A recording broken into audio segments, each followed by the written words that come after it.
अच्छा जी, तो ये हमारे पास एक जो पहली एग्जांपल है जिसमें हमें उन्होंने कुछ कहा हुआ है, तो सबसे पहले तो आप इसको अंडरस्टैंड करेंगे कि इसने हमें क्या कहा है। उसने कहा जी आप एक इक्वेशन लिखें, किसकी जी, सर्कल की। उसका सेंटर कहाँ होगा जी, सेंटर इज -3, 5। ये आपका सेंटर आ गया और उसका रेडियस जो है वो 7 होगा। तो ये दो ऐसी इंफॉर्मेशन हैं जो हमें दी गई हैं और हमें कहा गया है कि इसकी मदद से आपने एक इक्वेशन लिखनी है। ठीक है, तो हम इसको जरा अब सॉल्व करते हैं। तो हमें पता है कि हमने अभी थोड़ी देर पहले जो स्टैंडर्ड फॉर्म ऑफ सर्कल की इक्वेशन जो हमने देखी है, उसको यूज करते हुए हम बड़ी इजीली ये चीज फाइंड कर सकते हैं। हम ये लिख लेते हैं कि भाई इसमें आर क्या होगा, आर हमारा है 7 और हमारा जो सेंटर था उसको हमने एच और के कहा हुआ था। जेनेरिकली हम एच और के से रिप्रेजेंट करते थे, तो इसमें दिस इज इक्वल टू -3, 5। तो अब ये वाली वैल्यू हम पुट कर देते हैं जी इधर। तो स्टैंडर्ड फॉर्म क्या थी जी, क्या थी हमारी, एक्स माइनस एच का square plus Y minus K का square is equal to R का स्क्वायर। तो ये तो थी हमारी स्टैंडर्ड इक्वेशन। अब ये जो जितनी भी वैल्यूज हैं आर की, एच और के की, ये हम इसमें पुट करते हैं, तो हमारे पास आंसर आएगा जी एक्स माइनस। अच्छा, अब यहाँ देखा जाए तो एच की वैल्यू -3 है, तो ये माइनस और ये ऑलरेडी माइनस है, तो ये आपस में पॉजिटिव हो जाएंगे, प्लस हो गया। और y माइनस के जो है वो उसकी वैल्यू पॉजिटिव है, तो वो यहाँ एज इट इज आ जाएगा। और r जो है 7 का स्क्वायर हो जाएगा। तो अब अगर आप इसको इसके जो स्क्वायर्स हैं इनको ओपन कर लें, तो आपको आइडिया है कि कैसे ओपन होंगे।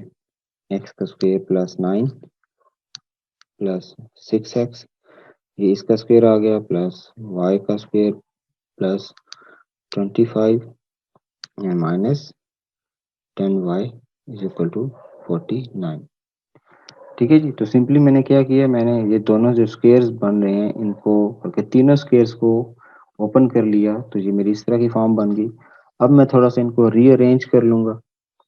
तो जो हायर डिग्री वाली मेरी वैल्यूज हैं वो हमें एक साइड पे लिख लूंगा, बाकी जो कम डिग्री वाली हैं वो मैं एक साइड पे लिख लूंगा। तो मैं इसको ऐसे लिखता हूँ कि एक्स का स्क्वायर प्लस वाई का स्क्वायर, और फिर मैं ये 6x लिखता हूँ और -10y लिख लेता हूँ। तो ये मेरी ये टर्म्स आ गई। जो टर्म्स कांस्टेंट हैं मैं उनको एक तरफ ले जाता हूँ, +9 ये वाला आ गया और +25 ये वाला आ गया। और ये जो 49 है, ये इसको ये इक्वल के दूसरी साइड पे, तो इसको भी मैं दूसरी साइड पे ले जाता हूँ। तो इस साइड पे ले आया तो ये इस साइड पे आके -49 होगा इक्वल टू 0। ठीक है जी, तो अब जब मैं इसको थोड़ा सा रीअरेंज कर लूंगा, तो आपके ख्याल में इसका आंसर क्या आएगा। ये जब मैं इनको प्लस माइनस कर लूंगा तो इसका आंसर क्या आएगा।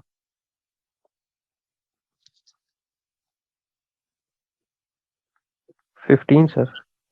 सर ये 6R और 10Y का मुझे समझ नहीं आया। अच्छा, यहाँ मैं बता देता हूँ। तो इनको 15 अगर हो आप जाएगा, ऐड प्लस करेंगे तो ये -15। -15 आंसर आ जाएगा। अच्छा, तो मैं यहाँ बता देता हूँ। ये देखें, जिस तरह ये x+3 था ना, तो x+3 है, तो इसका है स्क्वायर। तो इसका जब मैं स्क्वायर ओपन करूंगा तो हमने एक फार्मूला पढ़ा हुआ है कि a+b का होल स्क्वायर जो है वो इक्वल टू होता है a का स्क्वायर प्लस b का स्क्वायर प्लस 2ab। ठीक है जी, ये बात समझ आई आपको, ये फार्मूला आपको याद होगा। तो अब इसी यस फार्मूला सर। को अगर हम फॉलो करें तो इसमें a हमारा x है और b जो हमारा है वो 3 के बराबर है। तो x का स्क्वायर आ गया प्लस b का स्क्वायर, इसका मतलब 3 का स्क्वायर, तो ये 9 आ गया, और +2, इसमें a जो है वो x है और b जो है वो 3 है। तो जब आप इसको ऐसे अरेंज करेंगे, सिंप्लीफाई कर लेंगे, तो ये 6x आ गया। तो ये आप समझ आए कि ये 6x कहाँ से आया।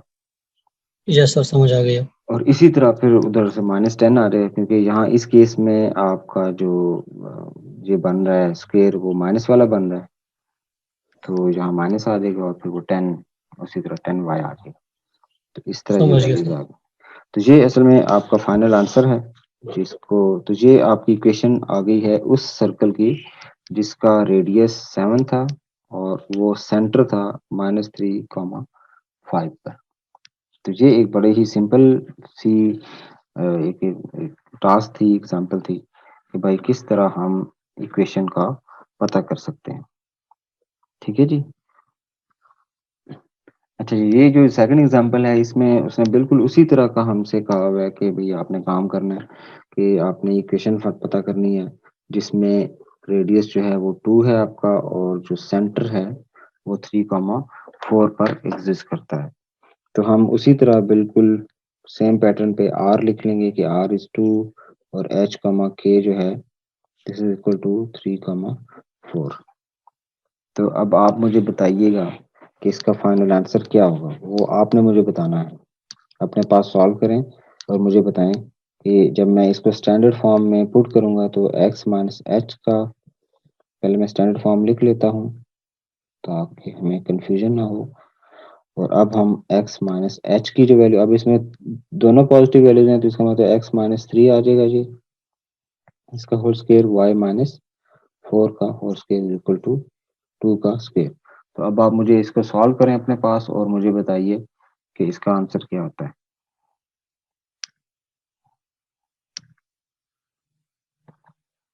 मैं भी साथ साथ इसको सॉल्व कर लेता हूँ। एक्स का स्क्वायर प्लस 9,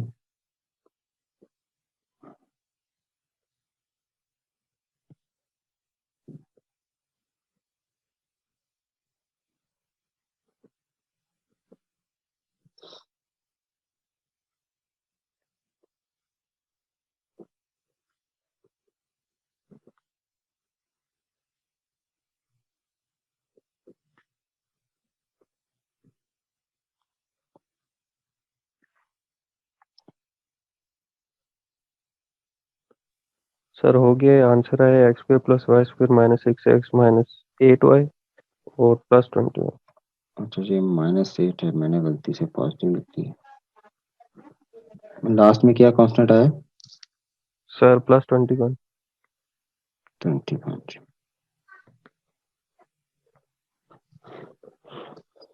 हाँ जी, वेरी गुड जी, ये आपका आंसर आ जाता है। सर एक क्वेश्चन है। पूछें। सर अगर हमें पी के पॉइंट्स दिए हुए हो तो फिर हमने सेंटर के पॉइंट फाइंड करने होंगे। पी जो आउटर पॉइंट है वो पता करना। जैसे सर आउटर पॉइंट जी, जो फाइनल पॉइंट होते हैं। हाँ जी, तो उसमें आपने अगर सेंटर निकालना हो जी सर। वो आप इक्वेशन से ही निकाल सकते हैं, इस तरह एक सिंगल पॉइंट से तो नहीं निकाल पाएंगे। नहीं सर, वही कह रहा हूँ, अगर उन्होंने सेंटर की बजाय वो पॉइंट दिया हो, पॉइंट ऑफ नहीं, इंटरेक्शन। नॉर्मली वो नहीं देंगे क्योंकि जो हमारी इक्वेशन आएगी ना वो इसी तरह एक्स की फॉर्म में आएगी। तो अगर आपने, अगर इसका मतलब है उसने किसी बंदे ने वो पी पॉइंट दिया हो तो उसने असल में जो एक्स और वाई की वैल्यूज दी हैं, ठीक है। तो वो फिर एक जी पॉइंट नहीं देगा, वो एक से ज्यादा पॉइंट्स देगा। तो तब हम फाइंड कर सकेंगे, वैसे नहीं फाइंड कर सकेंगे। भी हमारे क्वेश्चन इस तरह के हैं जिसमें हमें एक से ठीक। ज्यादा इस तरह पॉइंट्स देगा और कहेगा भाई इसकी इक्वेशन लिखो, तो वो फिर हम देखेंगे आगे इंशाल्लाह।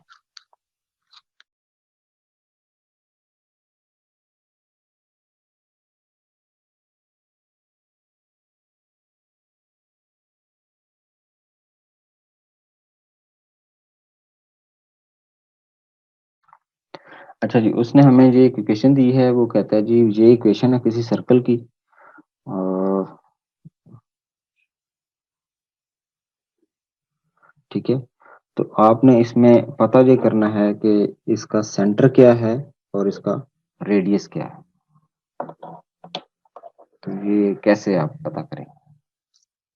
सर सेंटर होगा 1 और 5 क्योंकि एच और के सेंटर होता है, और रेडियस इसका 3 का हाफ हो जाएगा क्योंकि ये स्क्वायर है 3 का। तो 3 3 स्क्वायर का। नहीं है, 3 है। हाँ जी। अच्छा, एक हम स्टैंडर्ड फॉर्म लिख लेते हैं कि X H minus K, sorry X minus H का square plus Y minus K का ये square is equal to R का स्क्वायर। तो अब जरा कंपेयर करें, अगर हम इन दोनों को कंपेयर करें, एक्स एज इट इज आ रहा है, माइनस भी एज इट आ रहा है, तो इसका मतलब यहाँ h की वैल्यू 1 है। तो इससे हमें कंपैरिजन से ये आइडिया हो गया कि h इज इक्वल टू 1। अच्छा, अब एंड के मतलब दूसरी को कंपेयर करेंगे तो y एज इट इज आ रहा है। अब यहाँ स्टैंडर्ड फॉर्म कहती है कि y के बाद माइनस आना चाहिए, लेकिन इधर प्लस है तो फिर माइनस k आना चाहिए। तो इसका मतलब है कि यहाँ क्या ऐसी वैल्यू है जो इस माइनस को प्लस बना रही है। तो k की असल में वैल्यू क्या है जी, -5। सही है ना, कि असल में यहाँ प्लस नहीं होना चाहिए, क्या होना चाहिए था, नेगेटिव होना चाहिए था। लेकिन अगर ये प्लस है तो इसका मतलब है ये जो k की वैल्यू थी वो नेगेटिव थी, जिस नेगेटिव ने इसको प्लस बना दिया। ठीक है, और यहाँ जो r स्क्वायर है वो किसके बराबर है जी, वो 3 के बराबर है। तो अब इससे हमें क्या पता चला जी, सेंटर हमारा क्या होगा जी, centre is equal to h comma k which is equal to 1 comma -5। ये तो हमारा आ गया सेंटर। तो रेडियस हमारा क्या होगा जी, रेडियस r के बराबर होना चाहिए, तो यहाँ r स्क्वायर के बराबर 3 है। तो फिर मैं क्या करूँगा, इधर अंडर रूट ले लूँगा। तो जब मैं अंडर रूट लूँगा तो लेफ्ट साइड पे r आ जाएगा और राइट साइड पे √3। तो ये मेरा रेडियस आ गया। ठीक है जी, आई होप ये दोबारा आपको पॉइंट जी। अच्छा, सिंपली मैंने क्या किया, मैंने इनको कंपेयर किया। तो इस कंपैरिजन से h की वैल्यू जब कंपेयर की तो पता चला h की वैल्यू 1 के इक्वल है। और जब मैंने इधर कंपेयर किया y टर्म वाली टर्म को, तो जहाँ k जो है, k से पहले माइनस होना चाहिए, लेकिन यहाँ माइनस नहीं है, तो इसका मतलब k की वैल्यू नेगेटिव थी जिसने इसको पॉजिटिव बना दिया था। तो मेरी k की वैल्यू -5 आ गई। और राइट साइड पे हमारा r स्क्वायर होता है, तो r स्क्वायर 3 के -5 बराबर है। ठीक है, तो सर r स्क्वायर जो है -10 उसका अंडर रूट ले लिया, तो ये √3 आ गया। -5 पे सर अगर हम रूट ले रहे तो नहीं नहीं, -5 का रूट नहीं लेना है ना।